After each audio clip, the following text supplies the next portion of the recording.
Troy at Texas State. This was a really, really good game for 3 quarters. And then Troy started pulling away. You know what's crazy? It kind of played out in the first half, like how I said, like, what was the formula for Texas State to win, right? The formula was create negative plays. What they were going into the game, they were third in the country in tackles for loss. They created those negative plays. They had 9 tackles for loss this game. And but guess who showed up on third down and in big moments? Gunnar Watson played his best game of the season this week in a gigantic moment on the road. We both took Troy -4.5. Paid off for us. TJ Finley with some costly interceptions. Mahdi got his, though, in the ground game. That guy's really good at football. Probably better than Vidal, I think. Well, he played better. I mean, Vidal only had like 40 yards rushing or something like that. I'm not looking at the stats right now, but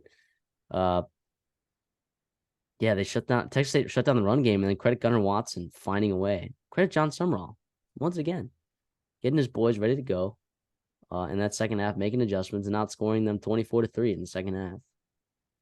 So, yeah, that big fourth quarter is also due to like Texas State had a fourth down conversion that they didn't get, and then Troy got nice easy touchdown off that. So yeah, TJ Finley was not fantastic this game. He needed to play better in order for them to win this football game, but I don't feel significantly different about these teams. What I will say I do feel differently is like the fact that Troy has a passing game that can come alive like that. That's pretty scary for the rest of the Sun Belt right there.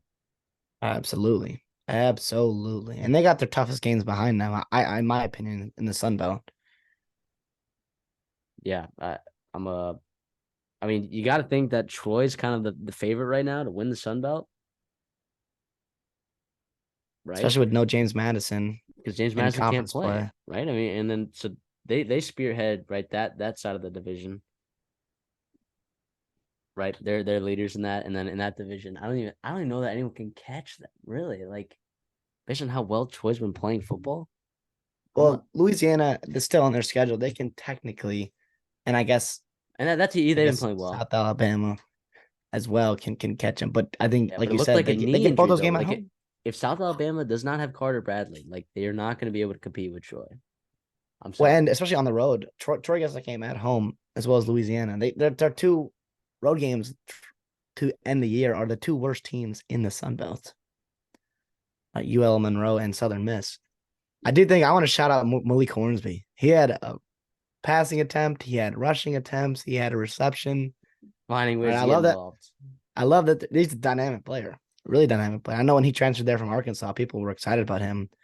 Obviously, TJ Finley's, and he didn't have his best game last week. It was tough on the road or at home against, but Troy's a good defense. We know that, and they're well coached. Yeah, we know. I mean, Hawkins and Hobart are really, really good receivers for Texas State. So it is kind of hard to get, and Mahdi's incredible. So it's hard to get Malik Hornsby involved, but like he's such a good athlete. Like you do need to find a way to get him involved somehow, right? Like somehow.